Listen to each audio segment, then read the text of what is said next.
What's going on, everybody? Welcome back to the channel. Told y'all yesterday I was going to do another live. Probably do like maybe three lives a week. Just kind of depending on the feedback. May go live for a few minutes every day. Just wanted to check in with you all. I've been seeing some stuff online, specifically like from Instagram. Um, a lot of like clickbait type of topics. Uh, just recently talking about wholesaling being dead, and I wanted to debunk that because we sitting here, and I believe I said this yesterday. There's a housing shortage here in America. Okay, if you are, tapping into your market, you are looking at, factors that show, migration patterns. You're looking at companies relocating their headquarters and stuff like that. You see that a lot of companies are leaving the East Coast, they're leaving the West Coast, and they're coming to the Sun Belt, pretty much, right? They're going to states like Texas, they're going to North Carolina, they're relocating to Georgia, all that, right? What comes with that? Relocating headquarters, relocating businesses, people, right? People work for those companies, right? They're relocating all the time. So you're seeing the influx of people relocating to Texas, especially from Austin, Houston, obviously Dallas, like the three majors. I'm not really hip to San Antonio, but I mean, I would assume San Antonio as well. So with that being said, that means that there's opportunity for you to sell, to wholesale essentially, right? So not everybody's going to want to buy a new construction home. Okay. So there are, like, if you're a first time home buyer, I would say, like, I'm 31 years old. I graduated high school in 2012. I would say, people from like 2012, 11, 13, 14, they're probably, when they're using their first time home buyers, FHA loan, uh, they're probably going to want a brand new construction home, right? That's not everybody though, because if that was the case, then flipping like, fixing up a house and flipping it, it wouldn't be a lucrative business. It would be no reason if everybody was just going to go buy a new construction home, right? So that debunks that. Like, some people like prefer a area, right? A neighborhood, right? So it's just like you really have to, you can't go down the YouTube rabbit hole or the Instagram rabbit hole and like think just because you see somebody talking online that they know what the fuck they're talking about. You know what I'm saying? Like, now, when you are wholesaling, you need to understand it is a job. It's not like you're making money passively. You know what I mean? And you have to, you're only as good as your finances, your financial life is only as good as your last deal. So you're going to have to keep churning, right? Uh, when you skip to, as a builder, it's still a job, right? Now it's a more lucrative business, but there's a lot that can go wrong because you're still spending money to ultimately, sell the home at a price that you're banking on to make the profits, right? So, like, I mean, to answer the question, there's no way wholesaling would be dead. If we have, I think we're short 7 million homes or something like that. How is wholesaling dead? So if you can, like, I believe that maybe some opportunities for older homes that are being remodeled in certain markets, that it may be more competitive, right? So and these sellers, like, this is the thing, they get these calls. Some of them tell you, can you remove me from your list? When they tell you that, that's because they're tired of getting the calls, right? So some of them may have entertained wholesalers in the past. The offer was too small. Okay. So when you think about that, it's like, all right, well, it's a very competitive market. So that's something that you would need to think about when you're like picking, are you going to wholesale land or are you going to wholesale houses? You feel me? So and that's why I believe that there's so much content out here talking about flipping dirt, wholesaling land, like all that. But the thing is, people don't know what the fuck they're talking about. You're not going to just, like, if I've never sold it to anybody, like, hey, you're going to call, offer. That's not how it works. You have to understand your builder. it's still sales. Builders are your clients. The sellers aren't your clients, right? The sell like you get the product from the seller, but the builders are your clients. So you have to nurture your clients. You have to know what your clients are looking for. That's why I say when you do wholesale land to builders, don't let it be transactional, like relationship based. So when you wholesale land to the builders, ask them like, hey, I mean, what project? Obviously, you bought it cash. Like, what project? What are you going to put up on here? How long does that take you? Have you built this floor plan before? Who did you use to get your architectural plans and elevations? Subcontractors that you're using. Be following up with this builder. You see what I'm saying? Like as he's getting the project done. That's how you nurture your clients, like your builder clients. Like maybe fucking send them a shovel when they close land with you, with your logo on it, if you're trying to turn it into a business. Or if you're not, and you just want to give them a small shovel with their logo on it. Congratulations, pleasure doing business with you. All that stuff matters. Because they're like, if you think about it, there's a lot of wholesalers out there. If you want builders to come to you, you want them to be loyal to you in terms of like, I mean, I'm not going to say loyal. That's the wrong word. If you want them to take you seriously, to be inviting you places, like if they have events or if there's a good, like they'll invite you if they think that you're serious about the business. And how else would a builder think you're serious? You're posting online. They see you posting all the time, right? You're putting out content. You're actually about, if you don't have a deal, right, you can still evaluate deal. Like you can evaluate deals live. You can record a video. If a deal went south, you can get on there and talk about how the deal went south. Every deal does not close, right? And there's a saying in real estate that time kills deals. So it's a speed thing because like you really have to be adamant. Like I know it sucks to be calling somebody 3 times, 4 times, or call, but you just have to be persistent because that's how deals get closed. Sometimes you might be dealing with an escrow officer who scheduled title to be open or whatever, title's not open.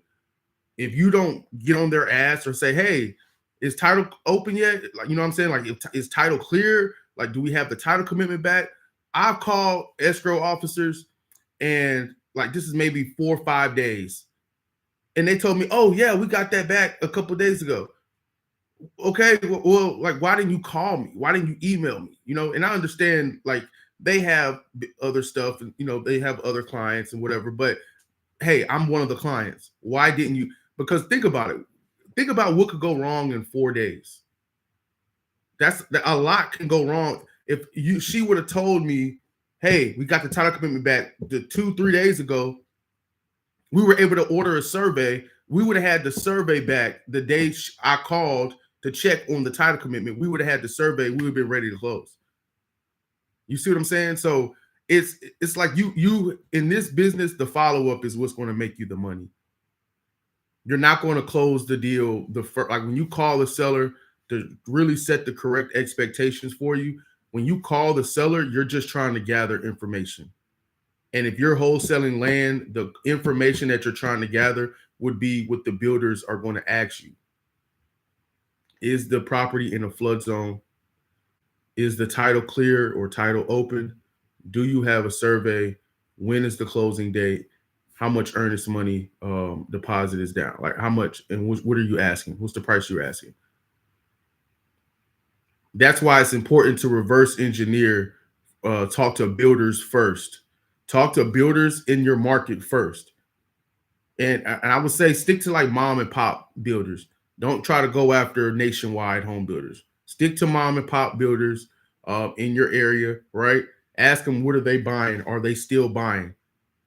And what are the price points? What are the zip codes that they want to be at? What is the size of the lots that they want to be at? And then you have your criteria, and go ahead and go find the criteria that they want. If they told you I'm buying anywhere between 4,000 to 10,000 square foot lots, I'm willing to pay between 80 to 120,000. You have your buy box. That's called a buy box. Like if you're multifamily investors, or if you had interest in multifamily, when you talk about a buy box, it's like I buy Class B properties in Class C areas, 1970s and above, anywhere between 50 to 120 units and so in these markets, right? In North Carolina, Texas, Alabama, Georgia. That's the buy box. You have to figure out the buy box first, because you don't want to waste your time in zip codes and places that you know what I'm saying, like you're not going to make any money. You want to go where the builders are. Yo, appreciate the knowledge. Wondering you only sell by owner or market land deals as well? That's a good question. So this year I wanted to try to pretty much for marketing a land deal online, it would just be a novation. I've talked to a few previous clients that I've worked with who they wholesale as well as build and flip and all that. They've done some successful novations. So I plan to do some novations for deals that, maybe take, if it takes longer than 3 days for me to kind of get some real interest from builders, then I'm going to put it on the MLS, so I can get more eyes on it. But yeah, I do plan to. Typically, I only do for sale by owner when I'm trying to acquire the land. But if the land is like listed on the MLS and it hasn't been bought yet, it's priced too high, and it lets me know that the builder probably offered their number and the seller was like no, or maybe there were some issues with the property. But I typically don't look on the MLS and get deals off the MLS, me personally, for land. But I do get, I do my comps and stuff like that from the multiple listing service. Um, I do get builders as clients, like, hey, I have this deal. I saw that you just built this property and sold it. You have this active, like, are you still looking? I have this lot. I'll send it to them or contact their realtor or whatever. But to answer your question, yes, I do plan to start listing some off-market land deals that I have, as opposed to just kind of sending it to my buyers list that I have. That's something I'm going to get rolling here this year for sure. So I appreciate the question. I appreciate you tuning in. But yeah, so like to kind of get back to what I was talking about, it's when you're in this business, you're wholesaling land like this, like you're looked at the bottom as the bottom of the barrel. Like even when some listings that people have, like no wholesalers, right? It's just like, it's one of those things where you're like looked at as just this person, you know what I'm saying? Like they don't really know the rules. They're just some people talk about stealing equity. Like it's wholesalers really do have a bad rap. So that's why when builders, flippers, realtors, when they find a good one, they stick with them, right? And how do you separate yourself and become a good wholesaler? You gotta study your market. You gotta attend. Like I'm not gonna say just attend the meetup. You gotta go when you're going to these real estate events. Don't just show up to grab a beer and just put a blazer on, put your sticker on, and walk around. Like no, you gotta go there with a purpose. You have to go there with a purpose. I don't have any land deals yet. That's what you said? Okay, cool. What can you do? You go there with the purpose of, well, I want to meet some builders. I want to meet some realtors who work with builders, right? Like you have to go there with a purpose. Otherwise, you're just there. You're just there at another event. Now, that's not bad. At least you are in the building. You are in the room, but you have to separate yourself. There's been plenty of events in the past that I've went to, and I didn't have a purpose there. And I just found myself grabbing Michelob Ultra after Michelob Ultra, old fashioned here and there. And it's like I came away like, why the fuck did I go here? There wasn't really, outside of the speakers giving the information, like, oh, okay, cool. And maybe talking to them. I got a few business cards like that I didn't use at all, didn't follow up with the people at all. I don't want you to make those same mistakes. Don't make the same mistakes. But what I would say, if you truly are looking to still wholesale, whether it's land or houses, I'm only talking about land because that's what I do. I've never wholesaled a house before.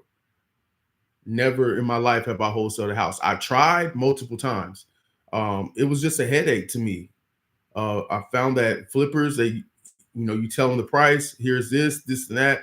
They still come back and say, oh, I'm gonna need it here. And it's like, and you can't be afraid to tell them, okay, no, you don't gotta say like go fuck yourself or nothing like that. But just you can't be afraid to just say, okay, that's not gonna work for me. That takes away my fee. I have to get paid as well. But I appreciate your time taking a look at my deal.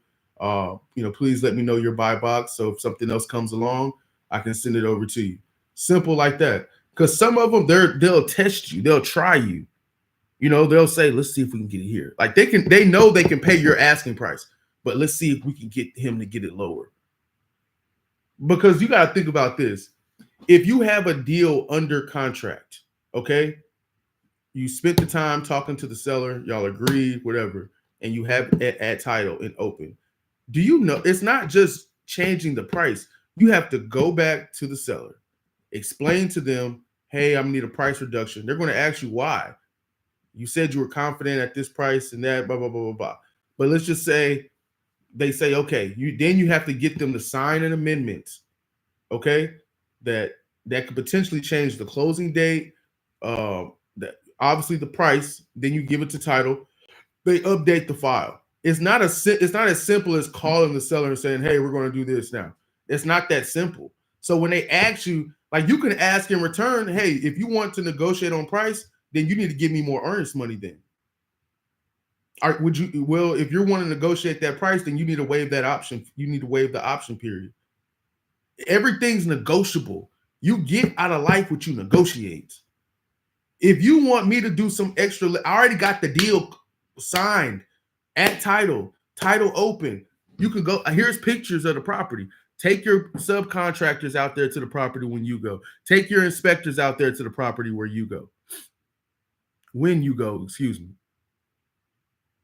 You know what I'm saying? So it's like you're not going to do more work for nothing. So you want me to go back to the seller, right? And tell them this is the price that I need. Okay, I can do that, right? I'll try at least. I can't guarantee it. But sometimes like you just got to walk away from some deals. That's why I always say be transparent with the sellers. Don't say I'm buying the property. I buy land. You're not buying it. You're wholesaling it. You can rephrase it to like I'll give you. So when I'm calling and I'm talking to sellers, I always say I have a network of builders that I work with. I'm sort of the land acquisition specialist. What I do is I connect builders with land in this market to build affordable housing. That's it. You don't have to overthink it. Like I have a network of builders. Okay. I have a network of builders that I work with directly. And I act as a land acquisitions specialist. That's it. Like, hello, this is Savion with Miller Land Holdings.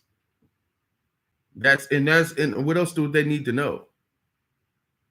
At that point, like, oh, okay, cool. I'm not the actual buyer of your land, right? But I work directly with them. My job is to go out and give fair market value for lots. That's my job. And at that point, it's just like, oh, okay, like at that, like you gave your 5-second elevator pitch. At that point, they're going to either stay on the phone with you or they won't. So don't overthink. Like, do not overthink this stuff. It's not rocket science. Like a 15-year-old can do this shit. You can honestly, if you have a son who's in 9th grade, 8th grade, or maybe high school, you can train them to get on the phones. Hey, on fucking weekends, instead of sitting your ass in front of the PS5 all day, you're going to get on these phones from 10 o'clock to fucking 2. From 10 to 2, hey, my name is whatever your child's name is, I'm with, and y'all are both calling. It's good experience. Like, because I mean, the most lucrative jobs that you really are going to be able to have, if you're not like one of those, like if you're not a scholar, you're a C student, you're not one of those, if you go to college, you're wasting your time essentially. You're putting yourself in debt for nothing. You know what I'm saying? Like if you're a junior in high school, or I mean really a sophomore, and you haven't thought about like a college that you want to go to, right? If your mom and your dad still waking your ass up when you were a junior and shit like that, maybe even a senior, you don't need to be thinking about going to college because you're just going to waste your time. You're going to waste your time and you're going to be borrowing money to do the shit when you could just simply say, all right, that's not the route. I want to make money. It's two things. It's really one thing. It's sales. That's it. That's it. It's sales. It's not about, I think a lot of these self-help shit and these gurus online, they talk about passion. Like that, if you're trying to be a producer and you're trying to make money, like you're not going to be passionate about shit every day. You're like, you would think that playing a professional sport, like it's not a traditional job. So it's like you go, you practice, you come home, you get to play in front of thousands of fans, you get interviewed and all this and all that. And they tell you like, I love playing football, I love playing basketball when I was younger, but this is a job now. I'm doing it for the money to provide for my family. That's where the passion is. You got to be passionate about providing for your family. Being able to give your family opportunities, taking vacations, you know what I'm saying? Like being able to provide them the things that they want. That's where the passion should be. Not you. It's not, I'm super passionate about car sales. I'm super passionate about furniture sales, medical sales. Like that's not what your passion should be about. You know what I'm saying? Like your passion should be, I'm passionate about busting my ass to provide for my family. And this is a business where my dollar amount is directly correlated with the effort that I'm putting in on a day-to-day. And when you're in sales, everything matters. The time you go to bed, waking up, going to the gym, or making sure you go to the gym that day, always learning, reading books, listening to audio books. Like you are becoming the person that you need to be in order to accomplish that type of stuff. If you don't have no drive, you don't have no energy, you're not going to make no money. You're not. If you know you're the person, you don't have drive, you don't have energy, just go ahead and go work in fast food. Go get a job at Best Buy that you can coast. Those type of positions, those entry level type, you can coast. You show up, make sure you show up at your 10 a.m. If it's your shift is 10 to 4, you're gonna get there, make sure you're there by 10 on the floor. Make sure you're, in 4 o'clock you can leave. Nothing else is expected of you. Fast food is the same shit. My shift is 9 a.m. to 5 p.m., whatever. You get there, you start, you're working. It's super repetitive. If you do not have energy, you don't have drive, like really be honest with yourself. If you know I don't have the drive to sit here and learn a skill, sit here and make phone calls and be told no, sometimes get cussed out, and then wake up the next day and do it all over again. Be honest with yourself. I'd rather just go work and live below my means. You can always do that. All right, well, shit, I make fucking I get $1,000 every 2 weeks from working at McDonald's. That's $2,000 a month. That's 24 grand a year. I can't afford to live by myself. So, hey, any friends around who want to be roommates? Or like I'm gonna have to get a studio apartment or something like that. Like it's just you have because the thing is you can make more money simply by cutting your expenses. That's what a lot of people don't do. They always focus on making more first, but you like, okay, this is how much money I make. How much am I spending? Let me go through my bank statements. What do you think accounting is? Accounting is that. Let me go through my bank statements to see what I made. Give me your past 2 months bank statements. I can see what you made. Okay, cool. We'll take a look. Let me see your tax return. Okay, cool. This is what you made. This is what you're making. All right. Well, what do you spend your money on? You have any subscriptions? Okay. Do you drink? Do you smoke? Do you go out to eat? How much are you spending on food? Like, do you have a car note? Do you have car insurance? Do you have all that? Like, do you have all? Okay, cool. Let's see other options. Because what if you make 2,000 a month and you're spending 2,000? Yeah, you're spending all your money, so you just making enough money to get by. And you start doing your own accounting and looking at your finances, and you start to see, and you learn, okay, I can save myself $500. A dollar saved is a dollar earned. So before you start focusing on making, because if you don't change your spending habits in the way that you handle money, when you make more money, you're going to spend more money.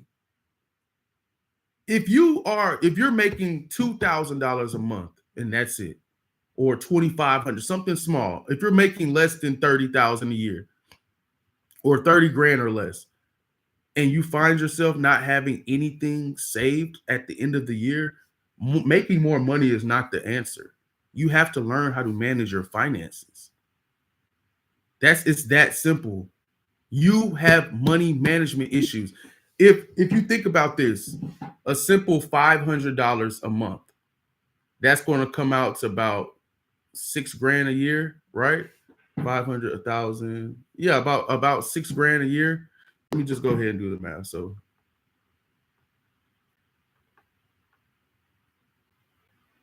just bear with me. So 500 a month. Yeah, $6,000, $6,000. So that's $6,000 that you have at the end of the year. If you're saving from right now, let's say we're in January, take $500 and put it to the side, and like don't spend that money no matter what. You have $6,000 at the end of the year, right? So when they're talking about having these plans, if you're 19 years old, 2021, like this is something that you could do. If your goal is to buy a house, or if your goal is to buy a car, whatever, start by managing money. So let's say you're 18, fresh out of high school. You get you a job. You don't go to college. You just have you a job. You're living with your parents, I'm assuming. It's not like you're paying bills like that, right? You save $500 a month for a year. 3 years goes by, you have 18 grand liquid. You have $18,000 liquid at the age of 21. Like, being practical, tangible shit. It's going to be an uphill climb.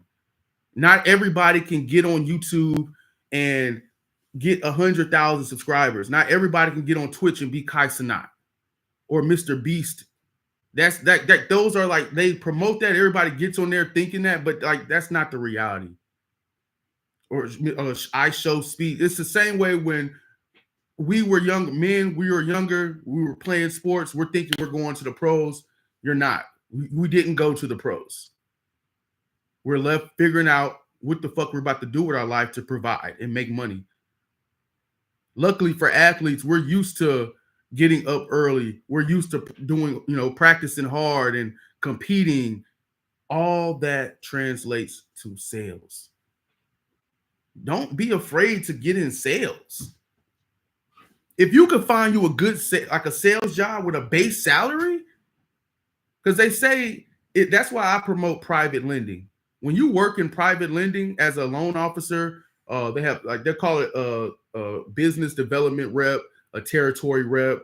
Like they have different names, account executive. They have different names for it, but you're essentially a loan officer. If you get a loan officer position and you got a base of 35 to maybe 40 grand, that's what you're going to get paid every 2 weeks. And you can get a commission on top of that when you're closing fix and flip loans, DSCR loans, new construction loans. You can literally make $200,000+ a year just by lending money. Who needs money? Who needs money? Okay, what deal you have? You got a new construction deal? Oh, you're a fix and flipper. Okay. Oh, you do rentals. You do buy and holds. Oh, so you do. Okay, so you need a loan to do the fix and flip, and you want to refinance out into a long-term perm. So you want to do the bird strategy. Okay, cool. You go to these events. A lot of them, they work remote.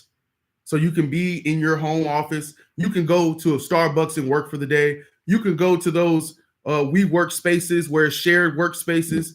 You can go work anywhere. You can go meet clients throughout the day. You can go to job sites throughout the day.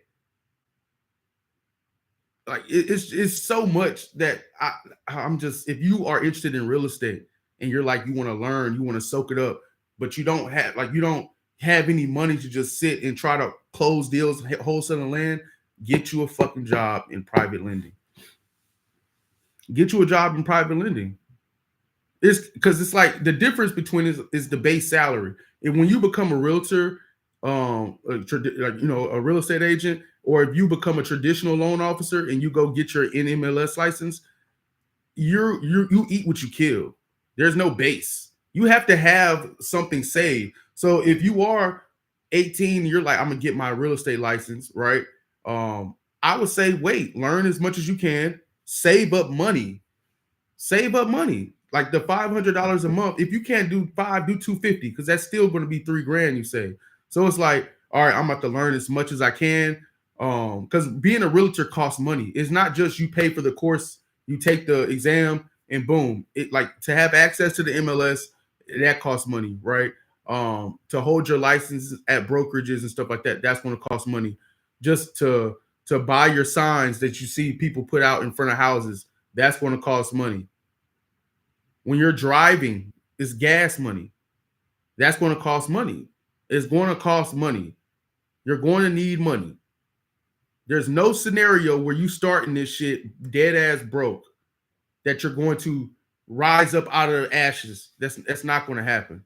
I'm sorry. It's just not.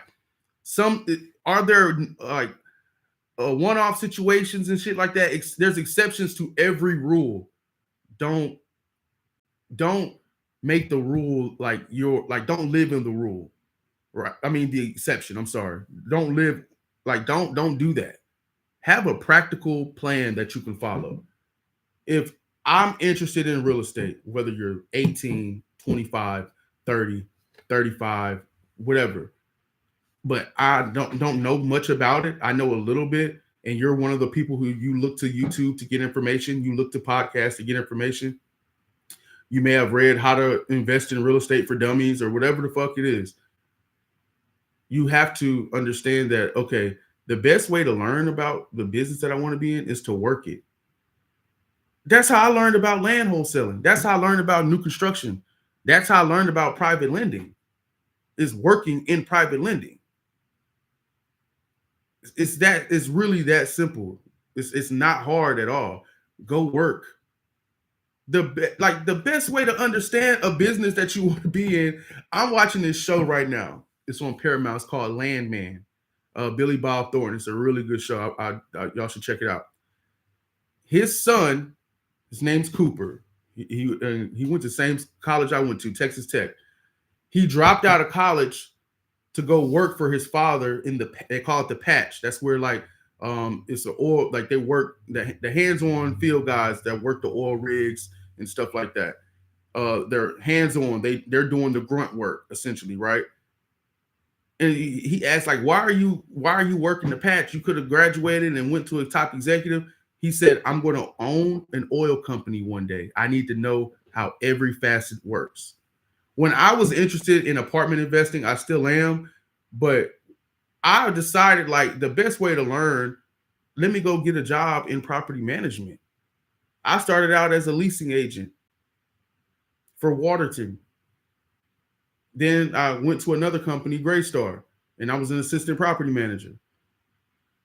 And then I transitioned to private lending after that. But like, go work and learn. Because when you're there with a goal in mind, it's not you're just applying because you're trying to stay afloat. No, I'm looking at, this company uses RealPage. This company uses Yardi CRM.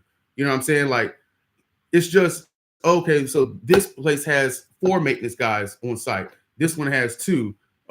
This one has 2 leasing agents or 1 leasing agent, or it's just different nuances, and you can kind of compare and contrast, right? But the long story short is go work. Go get you a salary job with a base. If they're only offering salary and you're going to these positions, say, hey, look, I really want the job and I'm trying to learn this business. I plan on staying in this business forever. If you could do a base of 30, 35, if you can do a base of 35,000 with the salary, I'm in. And go out and hustle. Go out and hustle. That's the best way that you're going to learn. If you a company watching, consuming some good content, people telling you real shit, not just getting in front of a fucking camera and like they're showing you documents, they're guiding you through closings, they're telling like it's just you should be able to tell the difference between somebody who's doing the business and somebody who's trying to get YouTube famous or Instagram famous, right? But you have to work, because when you work in the industry and you watch shit on YouTube, you can say that's bullshit. That's bullshit. You can call bullshit. If you don't know shit about real estate, I can get on here and tell you real estate right now, we're living in a market where it's a buyer's market right now. We're living in a buyer's market right now. You can go get you deals for dirt cheap, blah, blah, blah. I could tell you anything because you don't know. You have to, like, you can go to the Texas A&M Real Estate Center website. It's a great tool no matter where you are. Texas A&M Real Estate Center website. They have forecasts on there, market trends, job trends, like all that stuff is on there. Perfect. We use that. That's a website that you probably don't know about, but go get your data from there. Get your go get your stuff from real websites. I would suggest subscribing to newsletters like your Robinhood Snacks. There's another one that's kind of slipping my mind right now, but sign up, go to Robinhood Snacks, sign up. They give you like little market updates in the morning. They usually come around 5 a.m. So when you're scrolling on your phone in the morning, scroll looking at a little compressed updates of what's going on in the world. That's how you stay, you're feeding your brain some real shit if you're going to be on your phone that much. So, at the end of the day, wholesaling is just a salary job. When you think about it, it's a salary position. I mean, not a salary position. I've been talking too long. It's a commission-based position. That's all wholesaling is. People make it sexy when I close this on my own, and I've done it too. But I'm trying to set the right expectations. I don't close a deal every single month. That's why I say your financial strength is only as good as your last deal. I'm really good at saving money. I'm really good at having I cover my finances months prior. So I'm not sweating it. I have money. It's not, if I don't close a deal this month, that's not to say I don't have any money. I'm dirt broke. I just didn't close a deal this month. So that's why I say you should work and do this. Because when you start to do it and you're making money, always ask to drop the part-time instead of full-time. So, I'm not going to stay on here too long. It's been damn near for 45 minutes. I got to get back on the phones. I got to start following up with some leads I had from yesterday. So I just wanted to get on here and talk to y'all, about the truths about wholesaling land and wholesaling and real estate in general, entrepreneurship in general. It's just you're not going to close a deal every month. There's going to be some times where leads are going to bullshit you. Builders are going to bullshit you. It's just part of the game. You got to weave through it. That's why it's you don't need a big ass book of business with 25 plus builders. All you need is 5 to maybe 10 active builders in the zip codes that you are in per market, and you can go out there and make yourself 6 figures. And when I say 6 figures, I'm going to look at it even if you make 75,000, 80,000. With money management, you should be living very comfortably. This whole notion of 100,000 is the new minimum wage. That sounds fucking stupid. If you are a person and you live in the real world, you get your ass up, you go out, you go to the grocery store, you're going to HEB, you're going to get gas, you're going to work, you paying bills. You know damn well 100,000 ain't the new 50,000. That makes the minimum wage. That makes no sense at all. You go like honestly, you look at your life right now, making $100,000. If you woke up tomorrow and you go to work and you find out that your salary has went up to wherever the fuck it's at right now to 100,000, you would be ecstatic about it. You probably would be online looking to spend some of the shit because now you got excess money. That's why I say it's not always more money is the answer. It's money management. If you wasn't buying it before, why are you buying it now? You wasn't spending $200 on shirts before. This is an Old Navy. I love these shirts. I got like 5 of these. Old Navy, $10 shirts. Why the fuck would I need a $200 shirt? That's you know what I'm saying? So it's like you can't listen to everybody online because this is what I figured out is you're trying to get views. So you're going to put some cringy shit in the title, like 100,000 is the new minimum wage, right? Or don't wholesale, like real estate is dying in 2025, the truth.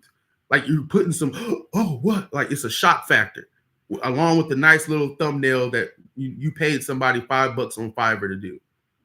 You feel me? That's really what it is. But it's just like I'm not trying to build a platform like that. I'm trying to keep. I'm a normal person, I'm a middle class guy. I've found a way to make some supplemental income that has changed my life, and I hope that for some of you all who do want some supplemental income, you have some free time. You may work remote.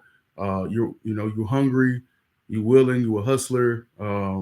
Obviously, you have the capacity to learn, right? And to learn systems, processes. This could help you. I know it can help you. And there's enough money around. It's enough money for everybody to eat. So I'm about to get up out of here, y'all. I appreciate your time. Do me a favor, please subscribe to the YouTube channel. I'll try to release a video what I'm gonna do is not try. What I'm gonna do is I'm gonna give you 5 videos every single week, 5 videos a week. So, and don't forget, if you are interested in learning more, you can get in my Land Profit program. Just shoot me an email. I'll have my email in the descriptions of my videos. So that's it. Y'all take it easy. Let's go close some deals.